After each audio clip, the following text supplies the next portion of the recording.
Bem-vindo ao Papo com Especialista, o podcast da Faculdade DE. Meu nome é Natália e nesse primeiro episódio a gente vai falar sobre um tema muito importante, sobre o autismo para jovens e adultos. No episódio de hoje, eu recebo o nosso coordenador, doutor em neurociência, doutor Igor Tchaikovsky. Quase, Nath.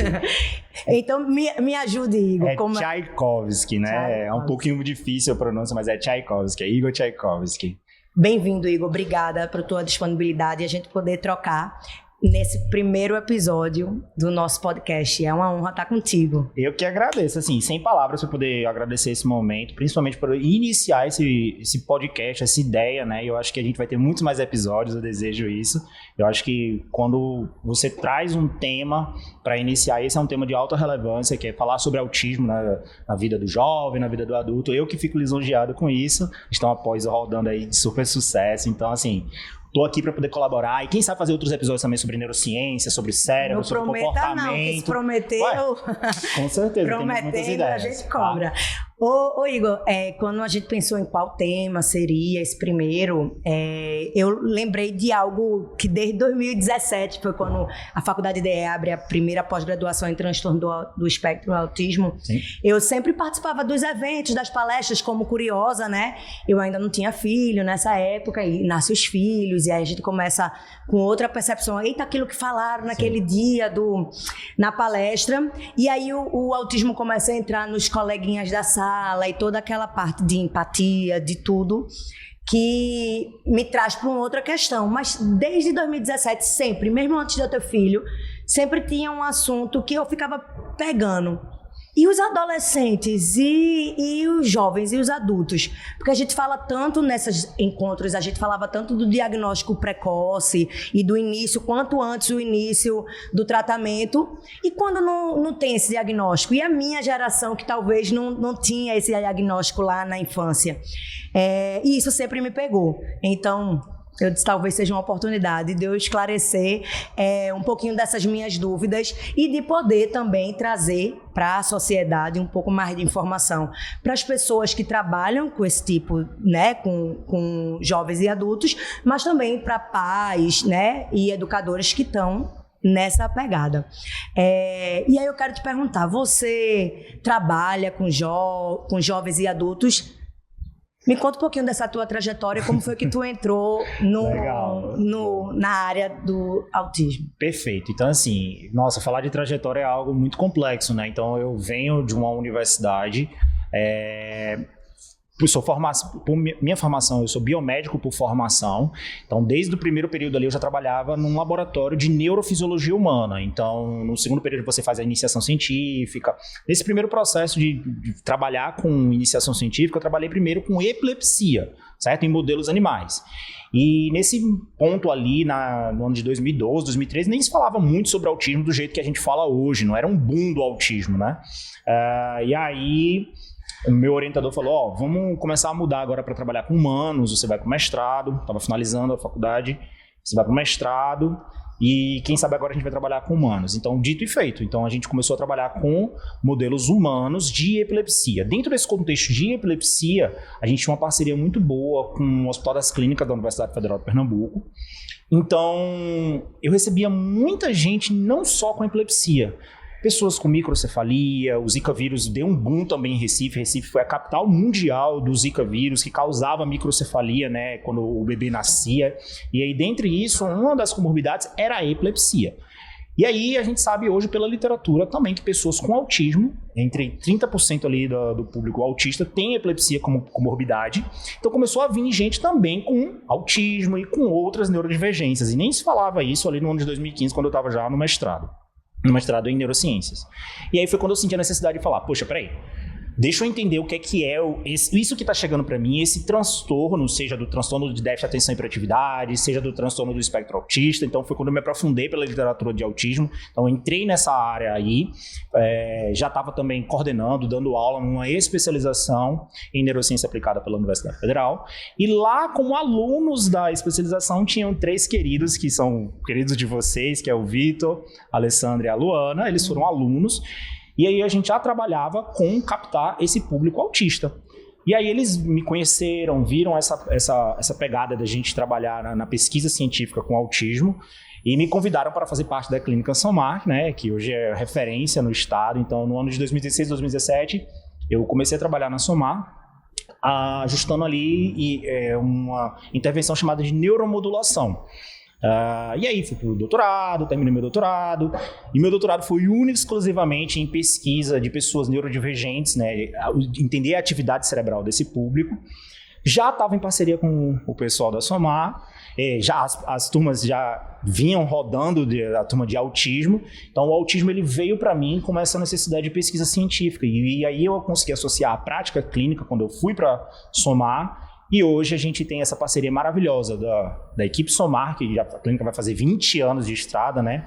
Assumi as turmas de pós-graduação em introdução do espectro autista aqui na Faculdade DE, então hoje eu sou coordenador pedagógico aqui das turmas, a gente está indo para a 5ª turma, um sucesso.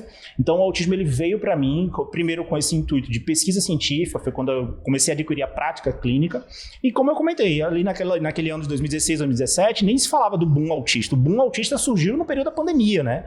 Quando a gente vê os dados crescentes de pessoas com transtorno do espectro autista sendo diagnosticadas, as pessoas indo falar na rede social sobre o que é o autismo, e por muito tempo tinha esse viés que você trouxe de, nossa, todas as intervenções comportamentais, elas são baseadas ali única e exclusivamente para as crianças, né? Porque a intervenção precoce, ela é muito eficaz na melhora de desempenho cognitivo e comportamental da criança, justamente por causa da própria atividade cerebral. Então, muito se foca na criança. E aí, nesse período ali da pandemia, quando o boom do autismo, muita gente indo falar na rede social sobre autismo, sobre TDAH, eu sou autista, eu recebi o diagnóstico. E aí, começou a surgir essa vertente no ano de 2021, 2023, 2024. E os adultos? Porque essas crianças, que se falava no ano de 2012, 2013, 15, 16... elas vão chegar na fase da vida da adolescência. E os adultos que não receberam diagnóstico quando antigamente não se tinha ali mecanismos de diagnósticos para esse público. Então, uma das coisas muito grandes que você vê hoje nesse meio da rede social é muita gente adulta falar assim, poxa, eu fui negligenciado a minha vida inteira, só depois que eu recebi o diagnóstico, tudo fez sentido para mim. Então, hoje a gente atende muitos jovens adultos nessa fase de transição. Então, a Clínica Somar hoje ela tem 5 unidades de funcionamento aqui na cidade do Recife. Uma dessas unidades é única e exclusivamente para o atendimento de jovens e adultos. Então, todo o trabalho de programa terapêutico é voltado para habilidades de jovens e de adultos, seja para inserção do mercado de trabalho, seja para melhoria de gerenciamento emocional, seja para melhoria da interação social. Todo o espaço é voltado para o atendimento de jovens e adultos. Então, essa preocupação ela é muito atual de você. E o público que não recebeu diagnóstico, e o público que virou um adulto, o que a gente vai fazer com essas pessoas que passam por esse processo de transição na vida da criança? Então, o autismo chegou para mim nessa meio. Então, hoje, são aí quase 10 anos trabalhando na área do autismo. Então, eu sou muito feliz de trabalhar com o que eu gosto, de trabalhar com o público que eu gosto e de fazer aquilo que eu amo, que é ensinar, que é ajudar o próximo a difundir conhecimento como um todo. Então, acho que é por aí que a linha de conversa de você associar tudo que a gente sabe sobre autismo, tudo que a gente sabe sobre a prática clínica e difundir esse conhecimento como um todo para a população em geral. Perfeito. No processo, né, eu fui estudar sobre o tema, né, eu não sou especialista, não sou da área de saúde também, né, e eu fui estudar e eu vi que os primeiros dados do IBGE surgem em 2022, né, sobre essa população. Então, não se tinha, até 2022, dados, né, computados sobre essa população. E diz que 1 a cada 38 pessoas no Brasil são diagnosticadas com o espectro. Sim. Até, se a gente puder, explica um pouquinho por que o nome, por que o espectro, né? Acho que são muitas características ali dentro. Então, uma população que, de 2022, 1 a cada 38 diagnosticados. Só que a gente sabe que tem muito diagnóstico que não acontece de forma precoce. Então, essa população pode ser ainda maior, né? O tempo vai passar, as pesquisas vão evoluir nesse sentido, mas esse diagnóstico que não aconteceu, tudo aumenta a quantidade de autistas que dentro do espectro que existe. E eu acredito que muito do autismo no jovem adulto hoje está associado a outros tipos de doenças e de transtornos, né? TDAH, tudo isso. Então, me ajuda a entender se isso se mistura e faz com que a gente tenha pessoas e jovens que passem a vida toda, talvez, sem o diagnóstico, tratando outro tipo de doença que não o autismo. Perfeito. Nossa, são muitas coisas para poder comentar nessa pergunta. Primeiro, quando a gente fala sobre o transtorno do espectro autista, pelo Manual de Doenças Diagnósticas, o DSM, né, que é o Manual de Doenças Estatístico e Diagnóstico, o autismo ele se enquadra ali como um transtorno do neurodesenvolvimento. Isso quer dizer o quê? Que ele é um transtorno. Ele é uma condição inerente à pessoa, ele não é uma doença. Então, por isso que a gente bate muito hoje nesse martelo, mesmo hoje com o advento da internet, a gente tem que falar sobre o que é o autismo, conscientizar as pessoas sobre o que é o autismo de fato. Então, ele é uma condição do neurodesenvolvimento. Ela nasce com a pessoa desenvolve tanto comportamentalmente quanto fisiologicamente o seu cérebro, e ele já tem ali as características de autismo, certo? Então, primeiro que quando a gente fala dos dados dentro do Brasil, da quantificação de pessoas que recebem esse diagnóstico do autismo, que como condição do neurodesenvolvimento, ele vai impactar em algumas áreas do comportamento da pessoa, do desenvolvimento. Quais são as áreas? Então, por diagnóstico, para a pessoa receber o diagnóstico de pessoa autista, ela tem que ter prejuízos. Primeiro, ali existem critérios que têm que ser marcados pelo manual, que uma avaliação comportamental do neuropediatra, do psiquiatra, do psicólogo, vai ali caracterizar. O critério A, ele deixa claro dizer que a pessoa vai ter um déficit na capacidade de comunicação e na interação social. Então, ele faz parte do escopo natural do que é o autismo. O critério B deixa claro dizer que a pessoa vai ter um déficit na capacidade de comportamentos. A pessoa tem comportamentos restritivos e estereotipados, aqueles comportamentos que se repetem, com interesses restritos em certas coisas. Então, esses critérios, o A e o B, eles fazem parte do espectro, fazem parte do diagnóstico do transtorno, certo? Então, ele é um transtorno espectro autista. Então, quando a gente fala de espectro, imagina uma régua, onde você vai ter pessoas que estão no início da régua e pessoas que estão no final da régua. E isso vai diferenciar os comportamentos que uma pessoa vai ter. Então, pessoas que estão no início dessa régua espectral, elas podem ter pouco déficit nesses critérios, dentre algumas outras dificuldades. A pessoa está mais no meio da régua, ela vai ter um déficit maior, um prejuízo maior, ou quando comparado com uma pessoa que está lá no final da régua. Então, ela vai ter um prejuízo muito acentuado na capacidade de comunicação, na capacidade de interação social. É assim que vocês classificam o nível de suporte. Então, quando o médico recebe a pessoa, o médico recebeu lá a Nath para poder, a mãe da Nath está trazendo aqui umas questões que ela está com muita dificuldade de interação social na escola, ela não está conseguindo se comunicar direito. O médico vai fazer uma avaliação comportamental de acordo com tudo aquilo que é falado, é relatado pela família. Então, se ela está muito no início desse espectro, ela é o nível 1 de suporte, né? Que antigamente falava-se como leve, moderado e grave, mas é um erro. Principalmente porque a gente pode explicar isso lá na frente. Mas o nível 1 de suporte significa dizer que aquela pessoa, com aquelas características e critérios, ela precisa de pouco apoio substancial na sua qualidade de vida para poder executar suas funções dentro do ambiente escolar, profissional, doméstico. E aí a pessoa do nível 2, ela está mais no meio dessa escala espectral, ela precisa de apoio relativamente médio, substancial para ajuda no comportamento do dia a dia, nas habilidades da vida diária, né? E a pessoa do nível 3 de suporte, ela precisa de muito apoio substancial para poder se comunicar, para poder fazer as suas atividades. Por isso que você tem ali pessoas que são caracterizadas como autistas, tem diagnóstico, uma pessoa que tem a capacidade de falar, de se comunicar, mas ela vai ter um outro prejuízo, talvez na interação social, talvez ela vai precisar fazer alguns comportamentos repetitivos e estereotipados para poder se autorregular, e você vai ter pessoas que têm o mesmo diagnóstico, que é uma pessoa não verbal, oral, minimamente verbal, ela não sabe falar, ela se comunica por outro tipo de comunicação, a comunicação alternativa, ela precisa de um tablet para se comunicar através de figuras, de pictogramas.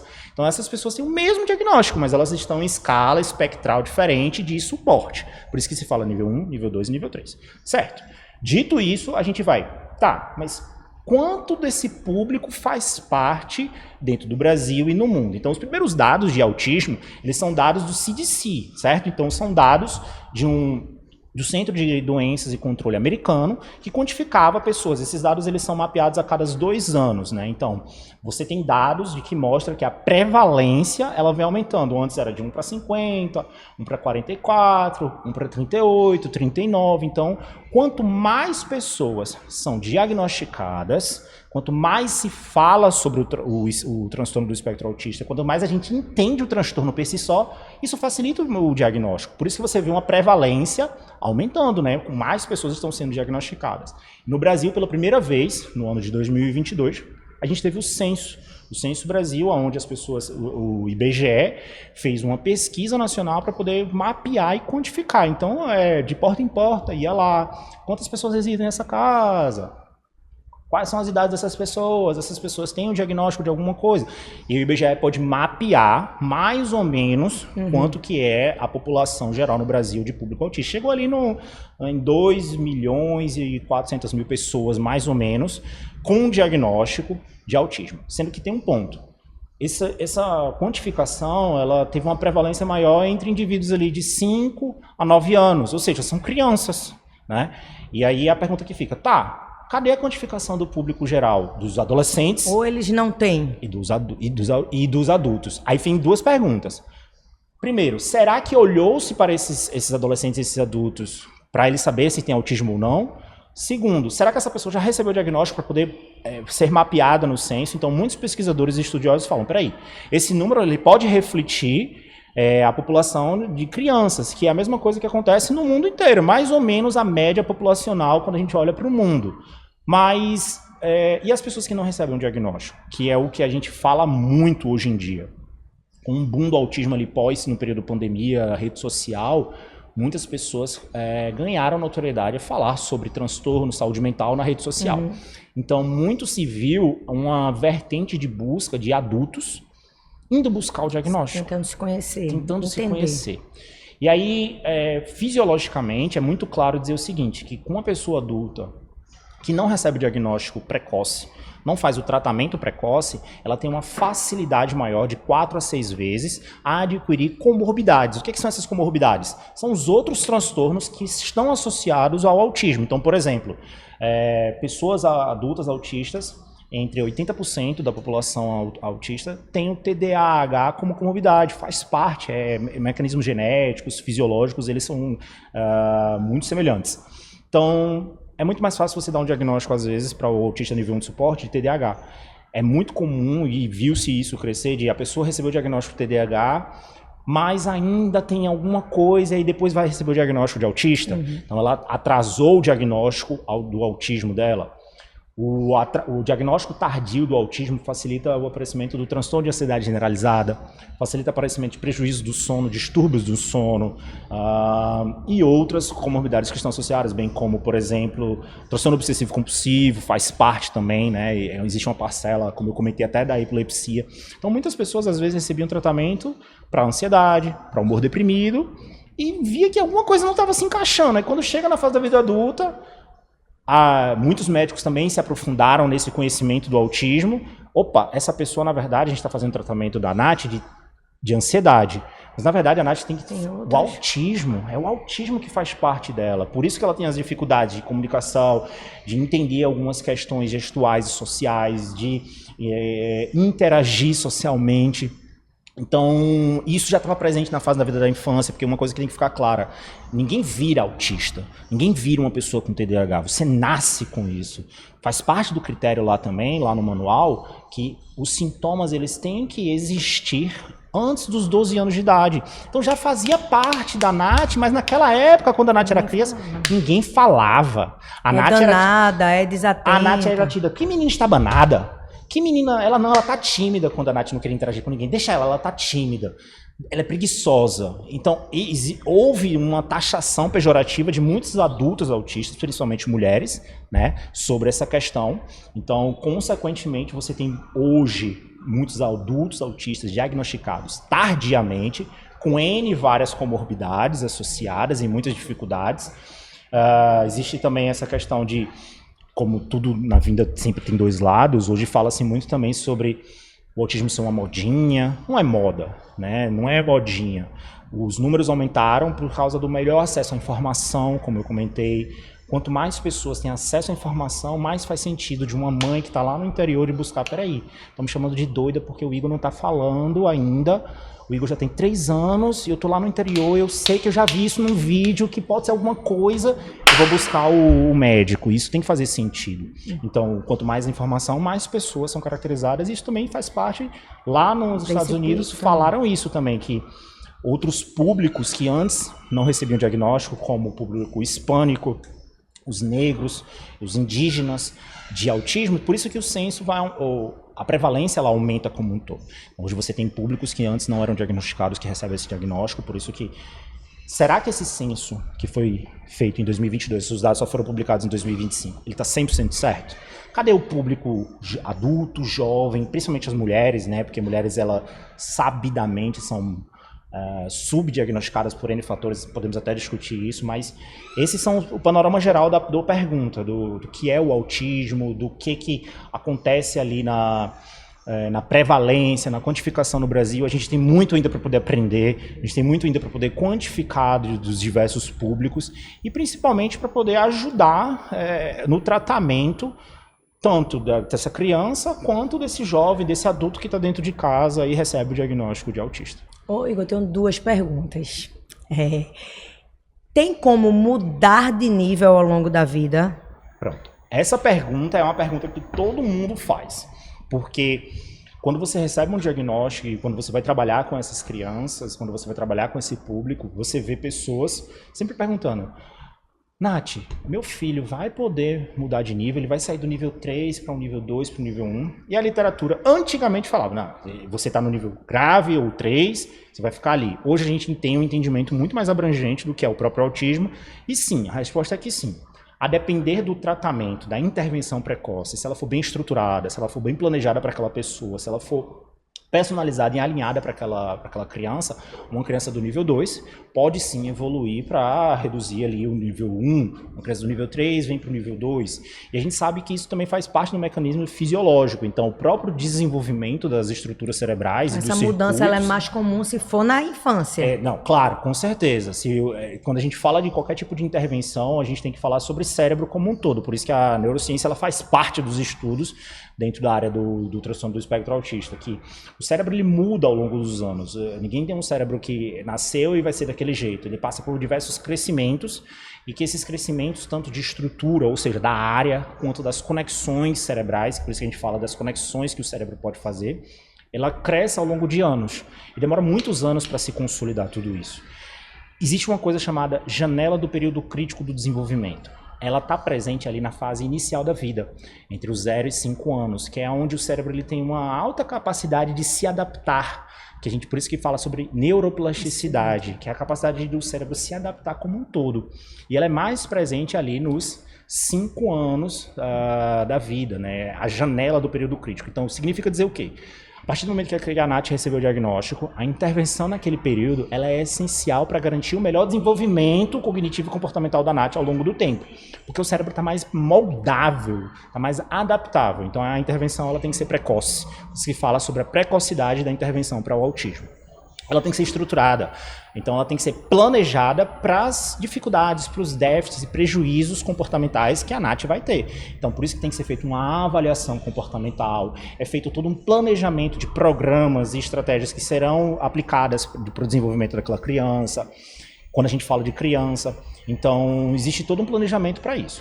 Já imagina para você pegar um adolescente. O cérebro ainda passa por esses processos de mudanças, mas já perdeu uma boa parte do período. Então, a gente tem muita evidência demonstrando de que quando o tratamento é atrasado, você tem um aparecimento do que eu comentei dessas comorbidades, você tem uma dificuldade maior na evolução daquela jovem. Quando chega na vida adulta, nossa, isso é muito mais impactante. Então, por isso que você tem hoje muita gente que recebeu o diagnóstico de autismo, caracterizado com transtorno de ansiedade generalizada, distúrbios no sono, transtorno obsessivo compulsivo, alterações de humor muito severas e que precisa fazer um tratamento muito mais bem elaborado. Então, o tratamento ele vai mudar de acordo também com a pessoa. Então, muda também a forma de diagnosticar ou a forma de diagnosticar? Perfeito. Tá.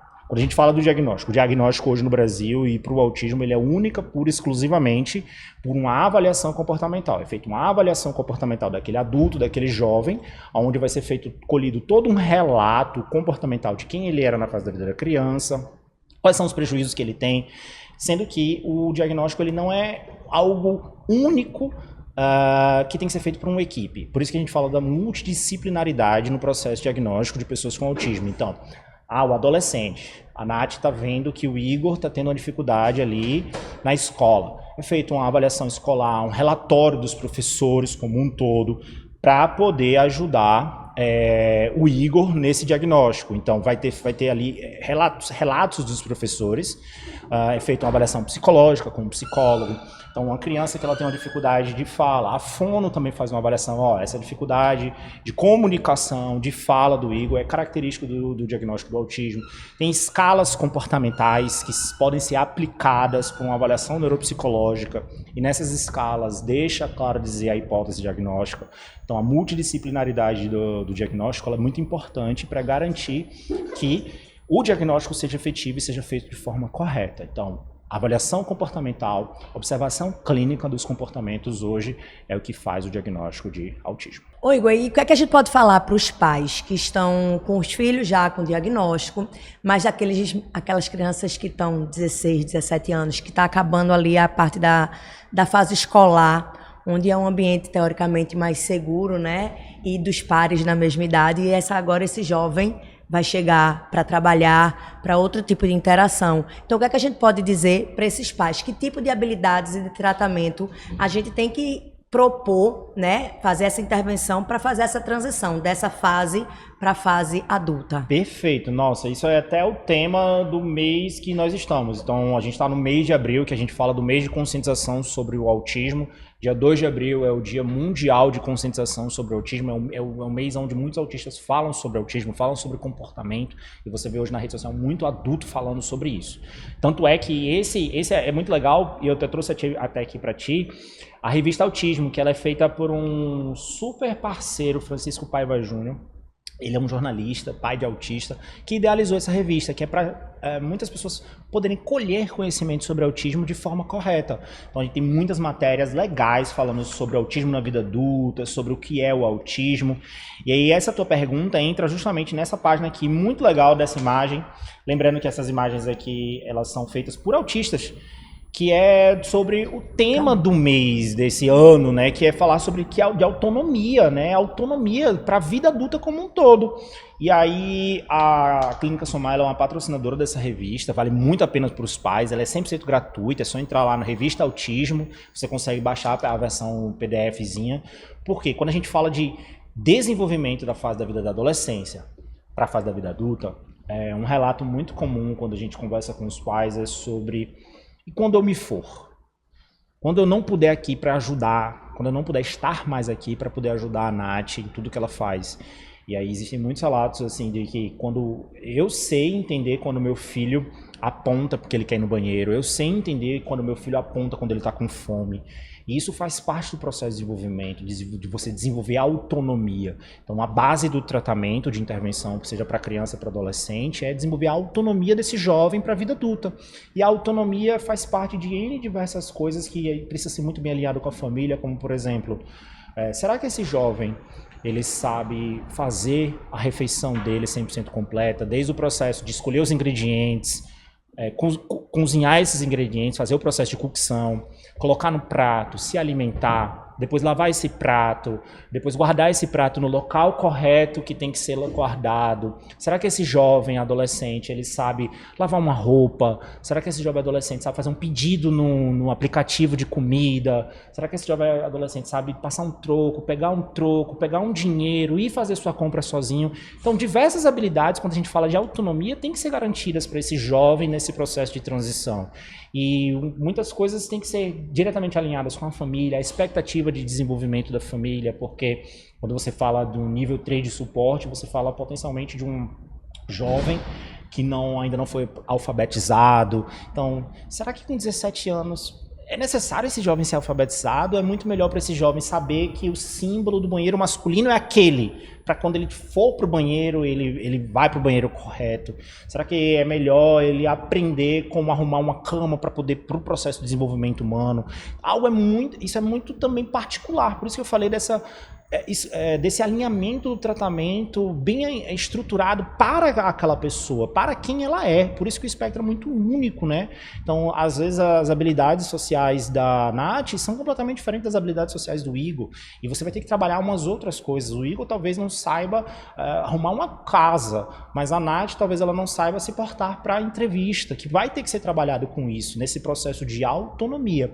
E a autonomia se constrói com apoio. O apoio que você vai ter do ambiente familiar, o apoio que você vai ter do ambiente clínico, do ambiente que esse autista se insere para garantir o melhor desenvolvimento para ele nessa fase de transição. E me parece que a população, no geral, por mais que o assunto esteja cada vez mais recorrente na internet, nas escolas, em todos os ambientes sociais, parece que a sociedade não está preparada para receber esse jovem adulto. As empresas, né, as adaptações das empresas, né, de recebê-los. Um dos dados que eu vi é uma pesquisa Mapa Autismo Brasil, ela é de 2026. Ela entrevistou 23 mil pessoas, entre pessoas diagnosticadas e familiares, né? E aí um dos dados que diz é que cerca de 85% dessas pessoas entrevistadas, que são pais e cuidadores e também pessoas dentro do espectro, 85% delas estão desempregadas. Então, me parece que o mundo não está preparado para receber. Então, o que é que você podia dizer para a sociedade em geral, como nós, empresa, como nós, faculdade? Outro dado também importante, que apenas 5%, menos de 5%, dessas pessoas estão no ensino superior também. Sim. Então, o que pode dar de recado para a sociedade? Tem uma frase muito boa de uma autista incrível, que é a Temple Grandin, que ela fala assim: o mundo precisa de todos os cérebros. E essa é uma verdade, porque cada pessoa ela tem a sua particularidade, ela tem o seu potencial. O ponto principal está que muitas vezes o mundo enxerga apenas as limitações, enxerga apenas os prejuízos que essa pessoa tem. Mas se você for hoje para a rede social, você vai ver autistas que têm muitos prejuízos e algumas dificuldades, mas artistas. O cara consegue desenhar um quadro magnífico. Até que você disse que todos os desenhos aqui são feitos, exatamente, né? Nossa, e são sensacionais. Então, foi buscado a potencialidade para esse desenhista, para esse jovem que está ali apresentando a ilustração. Então, você tem músicos, você tem intérpretes de outras classes, por exemplo, como ator, atrizes, autistas. Então, quando a gente foca muito nessa questão de desenvolvimento de potencialidades, isso faz mais sentido. Então, muitas empresas hoje têm que se adaptar para esse público, tanto nos espaços sensoriais. Então, tem empresas aí em São Paulo que eu vi de fintechs, né, dessas empresas mais de tecnologia, que tendem a ir mais atualizadas. Exatamente, elas são mais atualizadas, e você tem uma sala exclusiva para os colaboradores, que é uma sala sensorial, que se esse cara é uma pessoa com autismo, ele pode ter uma sobrecarga no dia de trabalho, ele vai para aquele espaço, regula-se, fica o tempo que for necessário para voltar para o trabalho. Eu já vi também casos de empresas que o cara fica no home office e ele consegue adaptar o horário de trabalho no dia dele. Então, por exemplo, ele está muito regulado pela manhã, mas ele pode entrar ali para a hora do trabalho no período da tarde. Então, isso é uma adaptação que pode ser feita, desde barulho, ruído, quando a gente fala de espaço, de ambiente, para o colaborador neurodivergente. É porque a gente está falando sobre uma a cada 38 pessoas no Brasil. É a mesma coisa de dizer assim, uma sala de aula que tem 60 alunos vão ter quase duas pessoas autistas. Elas vão fazer parte, elas fazem parte. Então, de quantos colaboradores você tem na sua empresa, com certeza você vai ter uma pessoa neurodivergente ali. Então, as adaptações tanto do espaço empresarial têm que ser feitas, e dizer que o autista, cada um tem a sua potencialidade. Muitas vezes é muito comum ver pessoas do desenvolvimento neurotípico assim, buscando alternativas para resolver um problema. E vem uma pessoa com neurodivergência e fala: peraí, o problema é mais fácil ser feito assim. Porque ele consegue visualizar o mundo de forma diferente, ele consegue ver as possibilidades de forma diferente. E tem até uma coisa que se chama pensamento em teia, que faz parte do autismo e de outras habilidades como a as altas habilidades e superdotação, que essa pessoa consegue ver diversas possibilidades que muitas vezes o circuito cerebral de uma pessoa neurotípica não consegue chegar. E aí pode até facilitar os insights para determinados tipos de empresas. Então você vê hoje muito grande essa vertente de empresas se adaptarem, mas claro que também tem a parte do tratamento de uma pessoa, a pessoa tem que buscar também se potencializar, se regular como um todo. A terapia cognitivo-comportamental faz parte do tratamento também base para uma pessoa autista.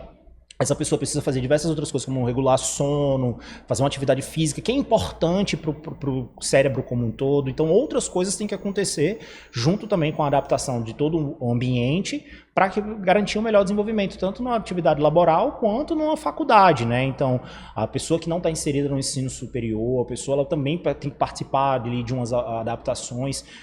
Talvez algumas faculdades não estão prontas ainda em termos de adaptação, por N diversas dificuldades, mas essa frase da Temple Grande ela é muito sensacional, porque deixa claro dizer que o mundo precisa de todos os cérebros. A forma como eu penso e como eu faço a resolução dos meus problemas é completamente diferente da forma como a Nath pensa e ela faz as resoluções dos problemas Independente dela. de estar no espectro ou não. Exatamente. Né? As pessoas são diferentes. Exatamente. A gente falou sobre a sociedade, né? O que a sociedade precisa fazer, mas o que é que também os profissionais, quem são os principais profissionais que trabalham dentro, né? Nesse processo de terapia, né? De tratamento. Quem são esses principais profissionais e o que é que esses profissionais também precisam fazer? Você teve todo um processo aí de adaptação para trabalhar, mas quem é terapeuta ocupacional, fonoaudiólogo, psicólogo, o que é que eles precisam fazer para entender? Porque no consultório vai chegar. Sim. Essas pessoas estão chegando para eles. Sim. Então, o que é que eles precisam fazer? O tratamento para o autismo como um todo, ele é multidisciplinar, ele é multiprofissional. Então, uma pessoa autista ela pode precisar de um psicólogo para fazer um tratamento psicoterapêutico, um tratamento comportamental, seja a criança, ou adolescente, ou adulto. Ela pode precisar de uma fono, que vai trabalhar outros tipos de habilidades de comunicação e fala com ela. Ela vai precisar de um terapeuta ocupacional para as suas habilidades do dia a dia. Sobre essa autonomia. Exatamente, né? Sobre esse processo de autonomia para executar atividades. Hoje a gente fala também do profissional de educação física, o profissional que ajuda ele no desenvolvimento motor, e o desenvolvimento motor participa do processo de habilidade do desenvolvimento cognitivo, da nutricionista, por causa que a seletividade alimentar faz parte desse público. Então o tratamento ele é multiprofissional como um todo, da pedagoga ali no apoio escolar, de uma pessoa que vai fazer esse acompanhamento terapêutico escolar. E aí o que eu posso falar para esses profissionais é, primeiro, busca capacitação, se capacita para trabalhar com esse público, porque cada pessoa que você vai atender, ela é única como um ser, ela tem as suas dificuldades que você vai ter que entender e ajudá-la e a dar esse suporte para ela. E o segundo é o seguinte, antes de encarar você trabalhar com o público autista, você tem que primeiro entender o que é o amor, porque, Nath, não tem como hoje você ver casos extremos de um profissional que se diz profissional fazendo algum tipo de abuso físico com o público autista que você vê aí na rede social. Então é um trabalho de muito amor, né? Eu acho que quando a gente encontra isso, de você trabalhar com o que você ama, com o que você gosta, você se capacitar, você vai ter um bom desenvolvimento dentro do teu trabalho. Então acho que capacitação técnica, profissional e trabalhar com amor, eu acho que é a linha de base para o tratamento terapêutico de qualquer tipo de pessoa. Para a gente ir encerrando, tem algum recado mais que você quer dar? Alguma informação aí que você acha relevante para a gente falar para os profissionais, para os pais, para os autistas também que estão ouvindo a gente? Perfeito. Eu vejo muito essa vertente de crescimento, de fala. Para o público autista, eu posso dizer assim, encontra o teu espaço, fala sobre o que você tem, porque os autistas querem ouvir autistas. É muito fácil eu vir aqui como um profissional capacitado da área, meu doutorado é na área de neurodivergência e neurociência, falar de coisas técnicas, tratamento, sobre comportamento, mas é completamente diferente quando um autista fala. Então, se você tem autismo e está vendo isso daqui, eu acho que encontra teu lugar de fala sobre você. Autistas hoje querem se conectar, falar sobre o autismo, e eu acho que quando a gente fala sobre autismo, e como eu comentei, fala com amor, a gente vai para muito longe. Eu acho que a maior coisa que eu posso dizer para o autista como um todo é isso, e para o público em geral é o seguinte, toma muito cuidado quando a gente fala de autismo, porque é muito comum as pessoas falarem, fulaninho recebeu diagnóstico, ele não tem autismo, isso é frescura dele. Muito cuidado com essa fala, porque só quem tem sabe como é. Muito cuidado quando a gente vê uma mãe, um pai de um autista tendo uma dificuldade com o filho para dizer que o filho aquele menino é muito problemático, aquele menino ele é teimoso, ele na verdade não é educado. Só aquela família sabe o que ela tem. A gente precisa ser mais empático como um todo. A rede social está sendo muito problemática com isso. E cada dia mais você vai ver autistas sendo diagnosticados, o autismo, a neurodivergência, o TDAH sendo falado.